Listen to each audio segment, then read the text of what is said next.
7절에서 9절 이 말씀 먼저 보겠습니다. 빌립보서 3장 7절에서 9절 말씀, 신약 320페이지에 있는 말씀, 빌립보서 3장 7절에서 9절 제가 봉독합니다. 그러나 무엇이든지 내게 유익하던 것을 내가 그리스도를 위하여 다 해로 여길 뿐더러 또한 모든 것을 해로 여김은 내 주 그리스도 예수를 아는 지식이 가장 고상하기 때문이라. 내가 그를 위하여 모든 것을 잃어버리고 배설물로 여김은 그리스도를 얻고 그 안에서 발견되려 함이니 내가 가진 의의는 율법에서 난 것이 아니요 오직 그리스도를 믿음으로 말미암은 것이니 곧 믿음으로 하나님께로부터 난 의라. 아멘. 무엇을 얻으셨나요? 이 말씀의 제목을 그렇게 한번 정해봤습니다. 여러분, 지난 3년간 무엇을 얻으셨나요? 바울이 7절에 보면 내게 유익하던 그것을 그리스도를 위해 해로 여기고 다 해로 여기고 모든 걸 해로 여기는 것은 그리스도 예수를 아는 지식이 가장 고상하기 때문이라. 그러면서 8절에 그리스도를 위하여 모든 걸 잃어버리고 배설해버린다는 거예요. 아유, 배설물이라는 거 아시죠? 뭔지.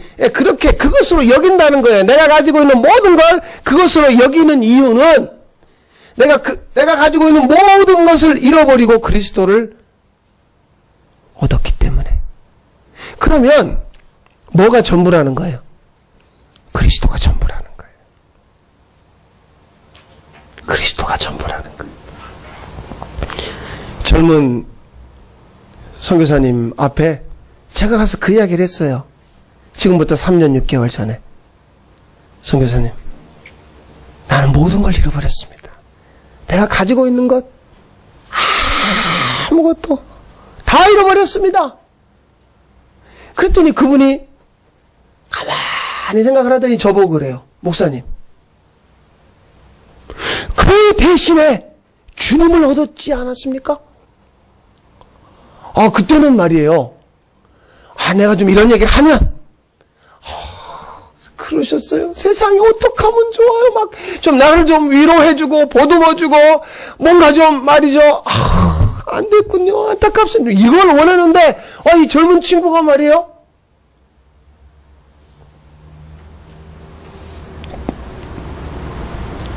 그리스도를 얻지 않았습니까? 전부를 얻지 않았습니까? 못 알아들었어요. 제가. 이 무슨 얘기야? 못 알아듣고, 거기서 저녁 먹고 가라는 것도, 아닙니다. 제가 서울에 약속했습니다. 그러고 나와버렸어요. 그리고 시간이 가면서, 점점, 하나님이 가르쳐 주시는 건 뭐냐면, 다 잃어버렸어도 그분을 얻었으면 전부를 가진 자라는 거예요. 이 복음의 진리로 결론이 나게 했어요. 나 어떤 자인가? 내가 전부라고 여기던 전부를 다 잃어버리고 내가 아니라고 여기던 그분이 실제로 나의 전부였어요. 오늘 이 질문을 할 수밖에 없어요. 여러분, 그동안에 지난 3년 동안 무엇을 얻으셨습니까? 이 말은 무엇으로 심으셨나요? 우리가 육신대로 심으면 반드시 죽는다고 그랬어요. 썩어질 것을 거둔다고 그랬어요. 그러나 영으로 심으면 생명을 얻는다고 그랬어요. 그래서 하나님 우리에게 뭘 허락했냐면 씨. 네가 가지고 있는 씨, 그건 씨가 아니야. 말씀이 씨야. 내가 너에게 씨로 떨어져서 내가 너에게 씨가 되어서 내가 열매 맺게 할 거야.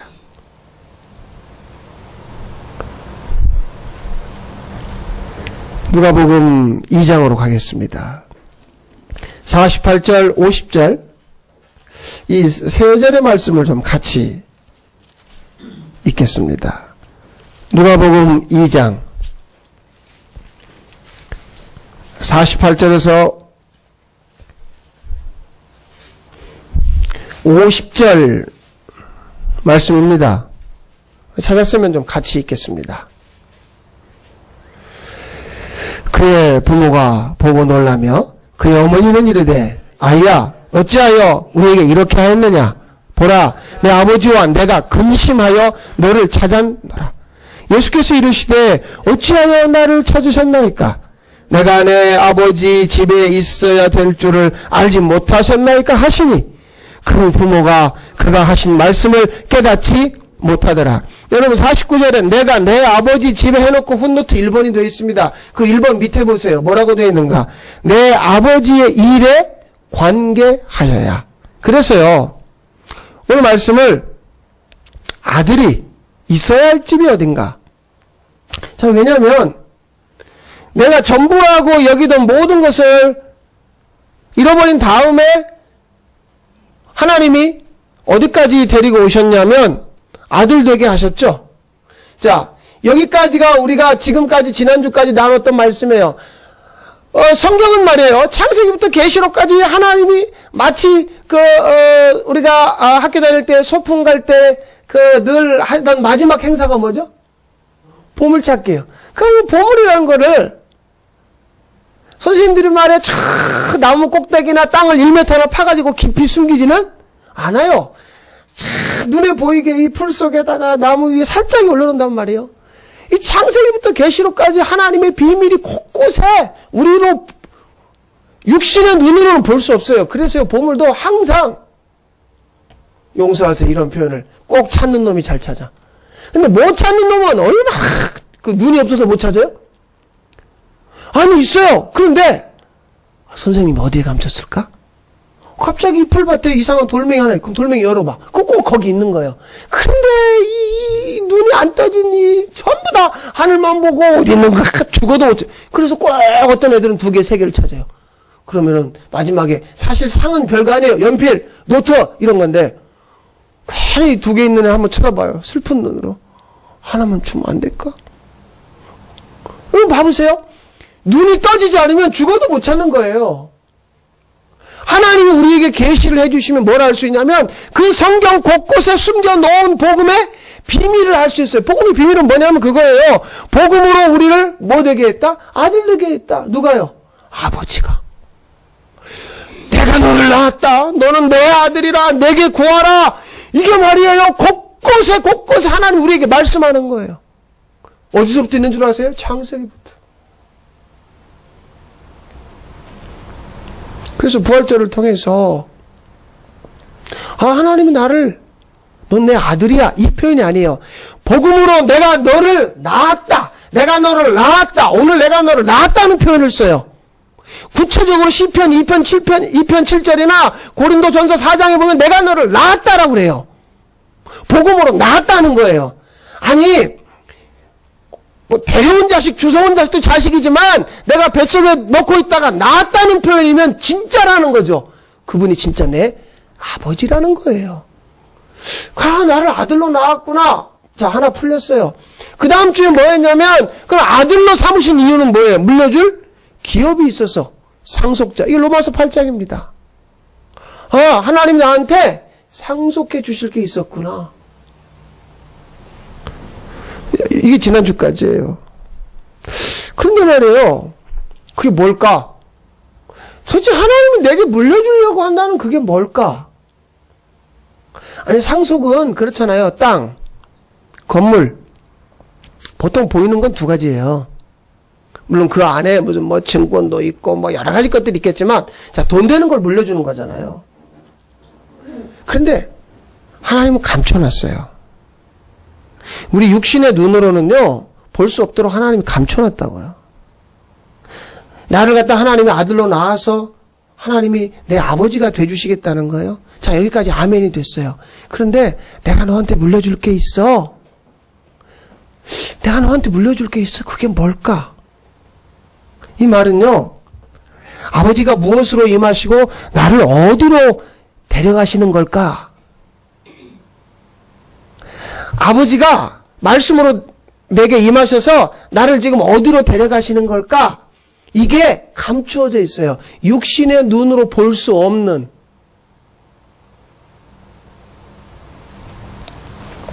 오늘 본문요. 이게 지금요. 예수님이 41절에 보면 6월절에 예루살렘에 올라갔어요. 그런데 42절에 보세요. 몇 살 때요? 12살 때예요. 모든 유대 남자들은 12살이 되면 절기를 지킬 성전에 올라가야 돼요. 그래서 나사렛에서 살던 예수님도 자기 부모를 따라서 올라갔어요. 그런데 예루살렘에서 유월절을 지킨 다음에 사람들이요 상상할 수 없을 만큼 예루살렘이 북적거려요. 예루살렘이 우리가 사는 이 도시보다 훨씬 작단 말이에요. 그런데 갑자기 몇십만 명이 운집을 하니까 골목에 사람들로 가득 차니까 이게 누가 누구인지를 모르는 거예요. 그냥 마리아도 요셉도 그냥 예수가 우리 이 친척들 틈바구니 속에 있겠지 하고 하루길을 갔다고요. 가져보니까 없는 거야, 자기 아들이. 그래가지고 그때부터 또 사흘길을 되찾아가지고 예수를 찾아서 왔더니 성전에서 유대 선생들 랍비들하고 막 묻기도 하고 또 듣기도 하고 막 그러고 있는 거예요. 그러니까 마리아가 깜빡했어요. 뭘 깜빡한 줄 아세요?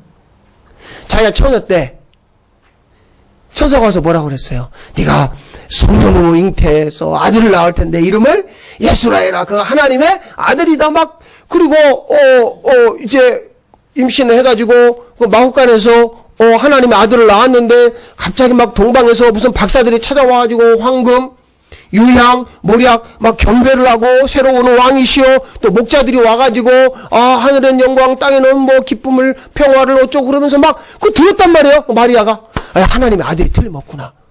그러면 내가 내 뱃속에 넣고 있어서 낳았지만 실제로는 내 아들이 아니라 누구예요? 하나님의 아들이라. 마리아가 이걸 깜빡한 거예요. 그래가지고 성전에 올라와가지고 여기 뭐 성경에 없지만 이 지금 48절의 내용으로 봐가지고 막 어찌하여 우리 이렇게 해놓으면 내 아버지와 내가 근심하여 너를 찾았노라.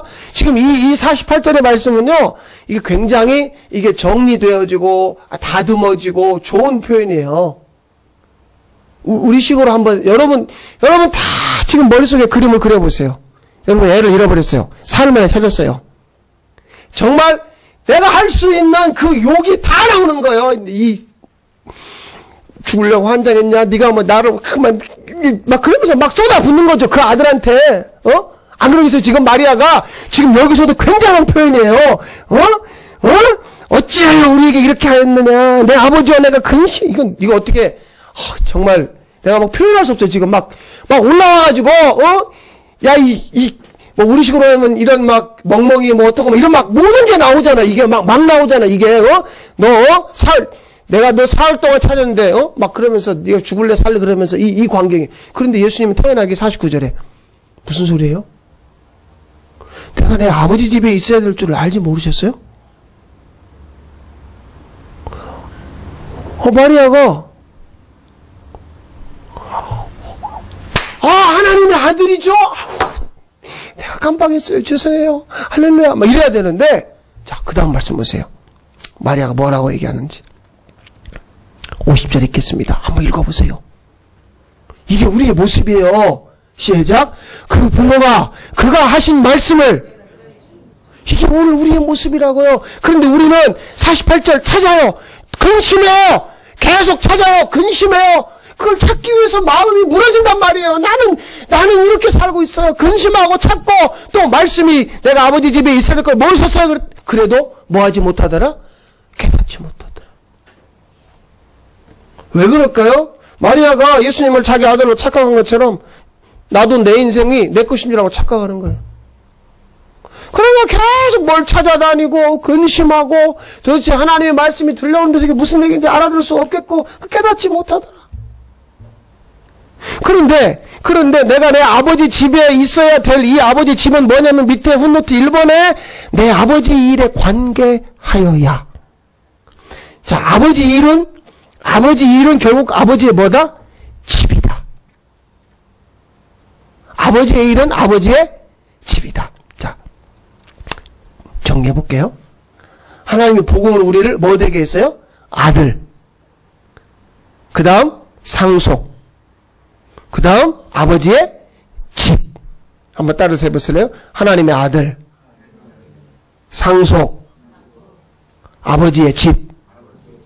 자, 이 세 가지를 머릿속에 두세요. 여기까지 이해가 잘 안 될 거예요. 이해가 잘 안 되지만, 하나님이 나를 하나님의 뭐 되게 했어요? 아들로 낳았어요. 그래서 내가 너한테 상속해 줄 게 있어.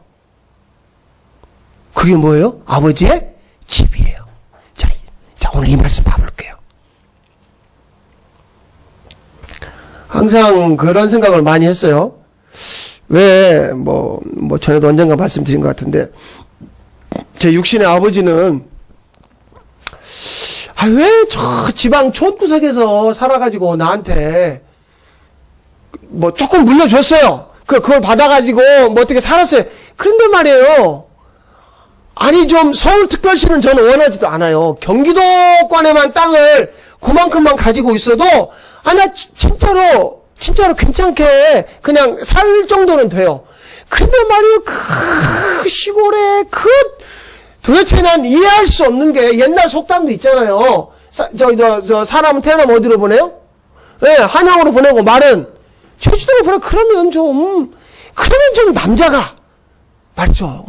서울에 와가지고 지게라도 지면서 좀 서울에 어떻게 살아가지고 저 남양주나 아니면 어디죠? 구리나 마석이나 어디 이런 데라도 좀 땅을 그냥 월급 받아가지고 땅이라도 사놨으면 진짜로 내가 좀 이렇게 사는데 그렇게 어려움이 없을 텐데 그냥 거기에 그 시골에 그냥 벼농사 짓고 고추농사 짓고 왜 그렇게 살았는지 지금은 돌아가셔서 물어볼래야 내가 물어볼 수가 없어요. 너무 이게 안타까운 거예요. 아버지 좀 이왕이면 이런 마음이 드는 거예요. 그런데 진짜 안 아쉽겠어요? 여러분들은 다 얼마나 물려받은 게 있어서 괜찮을지 모르지만 저는 개인적으로 아쉬워요. 난 우리 아버지가 조금만 그리고 아들이 하나밖에 없다면 이게 다 온빵 누울 거예요. 많이 가지고 있으면 그게 내 건데 그분이 가지고 있는 게 없다는 거예요. 그런데 말이에요. 하나님이 복음으로 나를 아들 되게 했다? 그래 놓고 뭐라고 그래요? 내가 너한테 물려줄 게 있다? 기업이 있다? 상속할 게 있다? 그게 뭘까 했더니 그것이 아버지의 집이라는 거예요. 자, 이 말씀에 눈이 떠지면서요. 가만히 있어봐. 실제로 하나님 나한테 그럼 물려줄 게 있다는 거네? 자, 이 비밀을 오늘은 여기서부터 풀어가 볼게요. 창세기 28장. 자, 28장으로 가겠습니다. 28장을 보면 크고 작은 거짓말로 결국 부모를 떠날 수밖에 없었던 야곱이 나와요. 28장으로 가보세요. 천하의 거짓말장이 사기꾼, 아주 그냥 크고 작은 거짓말을 쉴 새 없이 해대가지고 그냥 형의 것을 갖다가 그냥 엄마하고 이거 뭐라고 해야 돼요? 모자 사기꾼이요. 막 그래가지고 자기 큰아들 걸 가로챘다고요. 그러니까 큰아들이 뭐라고 했냐면 내가 저놈 새끼 죽여버리기 전에는 내 한이 풀리지 않겠다. 예? 그게 말씀이에요. 그래서 28장에 그 이삭이 자기 아들 야곱 보고 너 네 외갓집으로 가라. 2절에 보면 내 외조부 부두엘의 집에 너 외갓집으로 가라. 갔어요. 10절. 그런데 좋은 꼴로 부모 형제를 떠나는 게 아니라 좋은 모습으로 가는 게 아니라 마치 야반도주 하듯이 막 그냥 짐 짜서 도망가는 이 야곱의 모습인데, 그런데 10절에 보면 야곱이 브엘세바에서 떠나 하란으로 향하여 가더니 하나님이 그날 밤 야곱에게 임하시는 거예요. 12절 보세요. 꿈에 본즉 사닥다리가 땅에 서 있는데 그 꼭대기가 하늘에 닿았고 또 본즉 하나님의 사자들이. 13절 또 본즉 여호와께서 서서 말씀합니다. 나는 여호와니 너희 조부 아브라함의 네 할아버지 아브라함의 하나님, 네 아버지 이삭의 하나님. 그러면서 난데없이요 하나님이 약속을 합니다. 13절에 보면 너 누워있는 땅을 내가 내 자손에게 주리라. 14절 내 자손이 땅에 티끌같이 퍼져서 동서남북으로 퍼져갈 것이고 너와 내 자손이 때문에 사방이 복을 받을 것이다. 15절 내가 너와 함께 있고 너를 지키고 너를 이끌어 이 땅으로 돌아오게 할 것이며 너에게 허락한 것 이루기까지 떠나 않을 것이다. 어마어마한 약속을 해요. 어마어마한 약속을. 여러분 이해가 되세요? 야곱이 무슨 비장한 각오로 자기 집을 떠나는 게 아니라 자기 형의 장자권, 축복권을 갖다가 엄마와가 짜고 사기쳐서 아버지 속이고 형 속여가지고 그걸 가로챘잖아요. 가로채서 도망가는 이 못된 아주 지독해 악독한 이 야곱에게 누가 나타나요? 하나님. 그래서 적당히 야, 너 좀 힘들지 요새? 내가 있잖아, 너 지켜줄게. 이게 아니라 너의 자손, 그 다음에 니네가 사는 그 땅, 그 동네 사람까지 내가 어마어마하게 복을 줄 거야. 막 야곱이 막 들어도 막 몸이 부들부들 떨리는 그 말씀을 하는 거예요. 그리고 나서요, 어떻게 되는지 보세요. 17절입니다. 16절부터 볼까? 야곱이 잠이 깼어요. 여호와께서 과연 어디 계세요? 여기 계시거늘 내가 알지 못하였도다. 17절, 두려움이 몰려옵니다. 두렵도다 이것은 다름 아닌 하나님의 뭐예요? 집이요 하늘의 문이로다. 그래서 야곱이 19절에 그곳 이름을 베델이라 하며 기름을 부었어요. 나는 몰랐어요. 나는 그냥 돌 베개 하나 베고 풍찬 노숙했지만 이곳이 뭐였다고? 하나님의 집이다. 그래서 이름을 뭐라고 지어요? 벳엘, 하나님의 집이라는 거예요. 나는 몰랐어요. 나는 잃어버린 거 찾아서, 아들 찾아서 근심하고 떠돌아다니고 내 마음이 불안하고 말씀이 들려와도 깨닫지 못하는데 하나님은 이미 나와 함께 하시고 나를 하나님의 뭐 삼은 거예요? 집.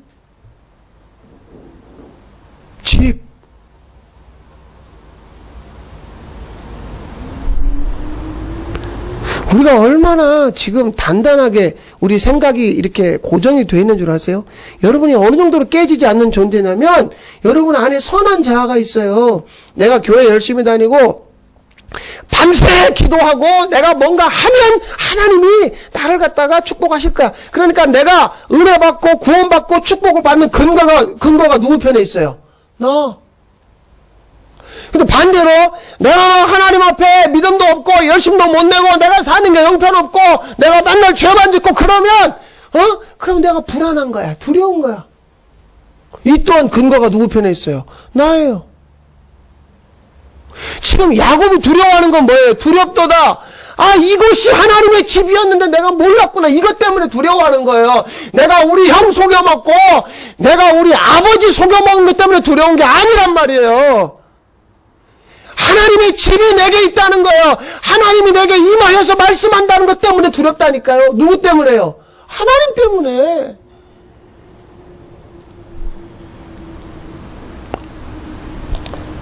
야곱에게는요, 이삭이라는 친아버지가 있었어요. 리브가라는 엄마가 있었고요, 에서라는 그런 형이 있었어요. 하지만 그게 아니에요. 여기 지금 이 베델, 이 말은 무슨 말이냐면, 여기서요, 진짜 누가 드러났어요? 아버지. 진짜 아버지가 드러난, 그러니까, 제가 제 육신의 아버지에게 물려받은 것이 약해서, 그것 때문에, 이런 존재가 아니라, 하나님 앞에서 진짜 아버지가 누군지가 드러났단 말이에요. 진짜 내 아버지가 누구인지를 내가 육신의 아버지를 통해서 보게 됐다니까요. 진짜 아버지가 누구냐는 거예요. 진짜 형이 누구냐는 거죠. 내가 살아야 될 집이 뭐냐는 거예요. 야곱의 이야기가요, 그렇게 흘러가는 것처럼 보여요. 그런데 야곱이라는 이름이 이스라엘로 바뀌죠. 자, 거기서 12지파가 나오고요. 이스라엘이 그렇게 해서 기근, 가뭄 때문에 애굽으로 이사갑니다. 거기서 야곱의 아들 요셉이 총리가 됐죠. 그래서 야곱이 70명의 가족을 데리고 이사갑니다. 그래서 애굽 땅에서 그들이 하나님이 언약하신 대로 400년 동안 종이 돼요. 그렇게 해서 야곱의 이야기는 잊혀지는 듯 했어요. 그런데 하나님이 모세를 통해서 이스라엘을 데리고 나와요. 우리가 그걸 출애굽이라고 그러죠. 출애굽하면서요, 하나님 모세를 시내산 앞에 불러놓고 말씀합니다. 너 무엇을 지어라? 성막. 성막은 하나님의 임재가 있는 곳이죠. 뭐예요, 그러면? 이 또한 이게 해달의 가죽이라든지 아니면 천이라든지 뭐 여러 가지 그 가죽과 이런 천으로 만든 텐트지만 결국 성막은 뭐라는 거예요? 하나님의 집이죠. 야곱의 그 자손 이스라엘이 광야에서 40년 동안 뭘 봐야 돼요? 하나님을 보는 거예요. 하나님이 임하시는 하나님의 어디에서? 집, 성막에서. 막 우리는 여기서 양을 잡고 염소를 잡고 소를 잡고 지금 이거에 초점을 두는데 그 얘기가 아니라 여기는 하나님이 구름 기둥으로 불 기둥으로 하나님이 임하는, 하나님이 살고 계시는, 하나님의 이름이 있는 하나님의 집이라는 거죠. 그래서 바로 이 성막 가장 깊은 곳에 뭐가 있어요? 법궤. 그 안에 십계명 돌판을 넣어놔요. 언약궤. 그게 하나님을 상징하는 하나님이에요. 하나님의 이름이에요. 날마다 하나님의 집을 보면서 하루를 시작하는 거예요. 하나님의 집을 보면서 하루를 마치는 거예요.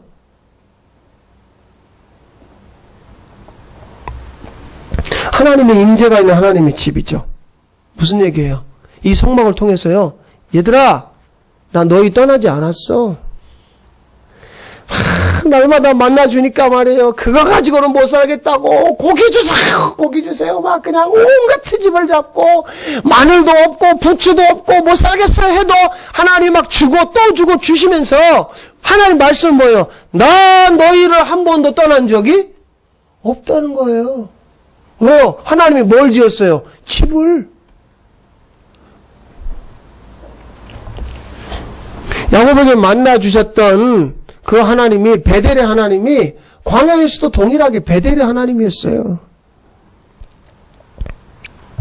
그리고 솔로몬을 통해서 천막이 아니라 드디어 건물로서의 성전을 짓게 하셨죠. 우리는 그것을 성전이라고 부릅니다.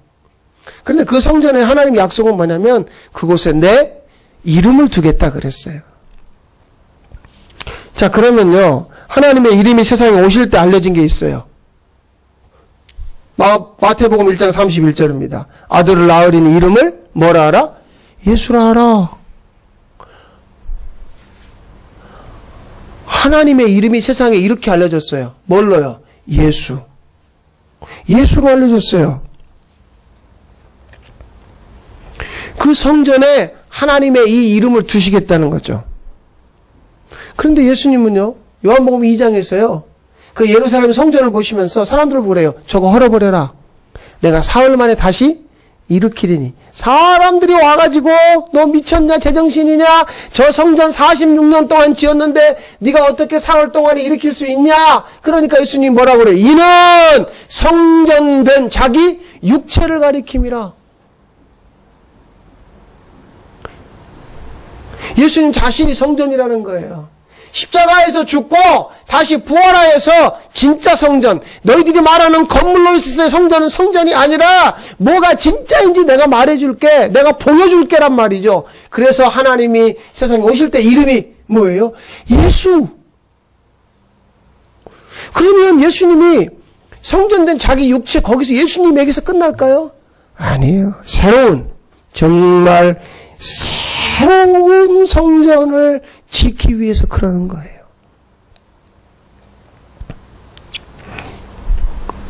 여러분, 이 말씀 보세요. 고린도전서 3장 16절에 성령이 너희 안에 계시고 너희가 하나님의 성전인 것을 알지 못하느냐. 이것 때문에 그래요. 전혀 새로운 성전입니다.